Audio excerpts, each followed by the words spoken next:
You're listening to the Weekend Sport Podcast with Jason Pine from News Talk ZB. You'd be struggling to find anyone, I reckon, with more knowledge and experience of the Olympic Games in this country than New Zealand journalist, author and broadcaster Joseph Romanos. He's about to jet out to Paris, but he stopped for a chat on the way. How many Olympic Games have you attended, Joseph?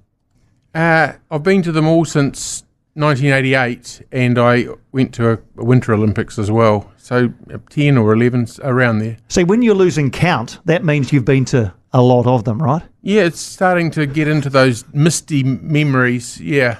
Do you have a favourite Olympic Games? Some of them were really good, like Athens was great because it was a centenary. Because it was the home of the Olympics. That was good. Sydney was good because it was so well run. And London was good because you were so familiar with London that it was easy. Paris. What do you expect from the Paris Olympic Games? I suppose it'll be good. It'll be hot. I expect it to be hot, really, really busy. I mean, it's such a big tourist place, Jason. And I know they'll be very determined to do a better job than they did last time they hosted it. Yeah, well, that was 1924, though? That's 100. I'm surely they could do better 100 years on. They hosted it in 1904, and it was a total shambles. The Olympics lasted about 5 months, and they were just part of a World Trades Fair and were a real afterthought. And every now and then they'd stick in an Olympic event. It was nothing, and no one grasped the importance of the occasion at all. In 1924, it was a very important Olympics because after World War I, Antwerp had had the Olympics, 1920, in Belgium, devastated by World War I, really devastated, very poor, and it was hardly an Olympics. I don't know why they gave it to Antwerp. They weren't ready for it. So it had to be good in Paris in 1924, otherwise there was a bit of jeopardy for the whole Olympic movement. And they did well. De Coubertin was there, was quite ever-present, and there was quite a few innovations like the Olympic Village for athletes. The first time that had been there, they come up with the Citius Altius Fortius, the Olympic motto. There were medal ceremonies. There was quite a lot of things that came in the first time, and it was a pretty successful Olympics. Having said that, Jason, there was something like 3,200, just rounding it, 3,200 athletes competed, and only 100 odd were women. So it was a man's event. Sounds like it. So if you look at the success of an Olympics now, if, for example, we get to the end of the Paris Olympic Games, what sort of things have to happen for it to be regarded as a successful Olympics? Well, you'd like to get through without a major incident, a security incident. That would be, and they do spend billions and billions of dollars on security. And it's great if a few heroes of the Olympics can emerge, people like Usain Bolt or Michael Phelps, and going back further, a sort of an Olga Korbut or something like that. So it's nice if you can think, oh yes, that was the Olympics that, Jason Pine was in the gymnastics and how good he was and so on. Yeah, that's good. And then you'd like it to be a friendly Olympics, for there to be an atmosphere of conviviality and collegiality and so on. And I mean, it didn't happen in Atlanta. That was not an easy Olympics because of some absurd security stuff going on and various other problems. But generally it's a nice feeling.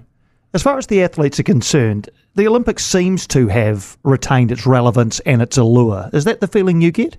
Oh, more than. I mean, they point much more than 40 years ago. They point their whole sports careers around the next Olympics. That's what they're aiming for, even in the interim years when they're competing in world champs and so on. It's like, this is good. This is a good stepping stone to the Olympics. How has that happened? How is it? Because it's a crowded sporting marketplace. Our attention spans seem to be minuscule by comparison to what they were a while ago. How has the Olympics retained its relevance? Oh, it's more than retained it, though. I mean, it's become the major thing in most sports. I mean, they've got tennis and golf in there, and I'm not sure that the tennis players or the golfers would put winning an Olympic gold medal anywhere near winning a Grand Slam tennis or a major golf event. And they have cycling, and I still think they'd rather win the Tour de France than an Olympic gold medal. But for virtually every other sport, a world champs is the next tier down to winning an Olympic gold medal. And I guess the longer time goes on and the more tradition there is, the more important an Olympic gold medal is. So you mentioned Usain Bolt before, so it's your feeling that he would revere his Olympic gold medals more than his World Championship medals? Oh, absolutely, no question. In one World Champs, he broke in the 200 metres, I think it was, and so he was disqualified from that event. And it was just a blip in his career, really. I tell you what, if that happened to him at an Olympics and that was an Olympic gold medal thrown away, he'd be crying about that today. How do you regard the addition of new sports to the Olympics, the likes of breakdancing, sport climbing, skateboarding? How do you feel about those sports? I love it. I think it's great. The Olympics are supposed to reflect the youth of today, and they do. And they're great. The young people go out and express themselves in ways that you couldn't have dreamed of. It's terrific. I just wish that the IOC had the courage to discard some of the sports that aren't relevant today. The modern pentathlon, invented over 100 years ago for army people, I mean, it's got no relevance today at all. No one in most countries in the world has even heard of it. And also some of the fencing and wrestling events and some other ones that they could have a look at and discard without a lot of sweat. Who is our greatest Olympian? Well, everyone always said Peter Snell, but I think you'd have to. I would pass the torch on to Lisa Carrington now. I think over 3 Olympics, that level of achievement in the modern sports world, when it's so competitive, pretty hard to go past her. Absolutely, yeah. No, I think you do. I think whenever we talk about our greatest sports person, I think Sir Peter Snell jumps to the front of the queue for a lot of people, doesn't he? But in terms of, because medals are only one part of it, aren't they? But Dame Lisa's been consistently brilliant for a long time. Well, she was never beaten in her specialty event, the 200 metres. Which is gone now, of course. Yeah, they do that. They did that with Ulmer when, the 3,000 metres individual pursuit. Okay, that's out, yeah.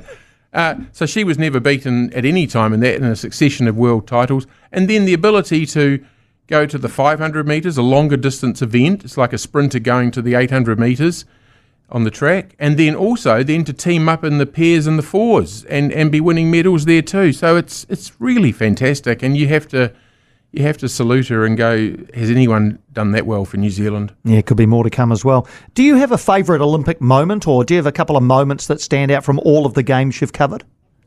I think the Olympic moment that stands out for me was in Sydney in 2000 when Cathy Freeman won the 400 metres gold medal in a home girl.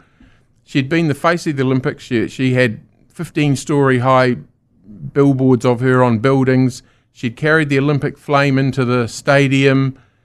She was the face of the Olympics. The pressure on that woman was monumental. She came out onto the track. The Sydney Stadium was overflowing with people, 112,000 people. I remember Brendan Telfer saying to me, this city's gone Cathy Freeman mad. And she came out in that space-age suit she wore, and she went out there and she won the gold medal. And when it finished, she just squatted down on the track in shock. And you know what, I'm not surprised she never ran that well again, because I don't think you can climb that high a mountain twice. Sydney wasn't a great Olympics for New Zealand, was it? Consider how close it was. We didn't win many medals at that one, did we? No, it was terrible. We won one gold, I think. Yeah, Rob Waddell won a gold, Barbara Kendall won a bronze, and we got a board sailing medal. That was it, I think. Oh no, Todd might have got a medal. Yeah, that was it. Not much at all, and it really signalled the end of the Sports Foundation. That model wasn't working clearly, and a more professional attitude towards distributing funds through what became Spark, Sport New Zealand. Well, it's gone well in the last 3. I think, London, Rio, Tokyo, we've gone up each time. Tokyo was our best ever by the metric of total medals. 20 in Tokyo? Do you think 20's under threat in Paris? No, I don't think we'll get to 20. I mean, that was a fantastic achievement, and the team behind the team in Tokyo did so well to prepare those athletes in that COVID environment and to make it comfortable for them and able to perform well. It was a fantastic effort by the Olympic Committee and by the competitors themselves. Really fantastic in not easy circumstances. But, some of these sports, rowing's a good example. We did really well in Tokyo, and talking to the rowing people, I don't think they're expecting anything like that medal haul this time, and in fact they'll treasure every medal they get. So you're over there, I think, aligned to the New Zealand Olympic Committee. But will you get the chance to watch other? Are there sports that Kiwis don't, compete in, or at a very high level that you like to watch if you get the opportunity? No, I probably wouldn't. You mean like gymnastics? Yes, Yes. No, I probably wouldn't. Jason, I'm busy enough. But I'd try to get to the rock climbing, for example, and that sort of thing. Something novel and special. And I always made a point of going to watch Bolt run because it was a performance like watching Muhammad Ali, except he's running, not boxing. Yeah. So there are things you set your sights on. Is working in the sports media at an Olympic Games easy or challenging?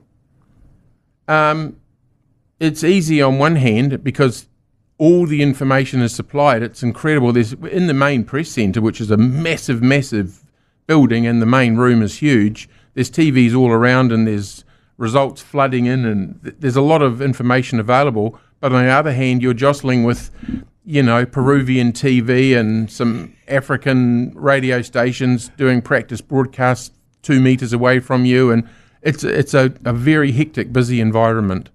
2028? You off to 2028?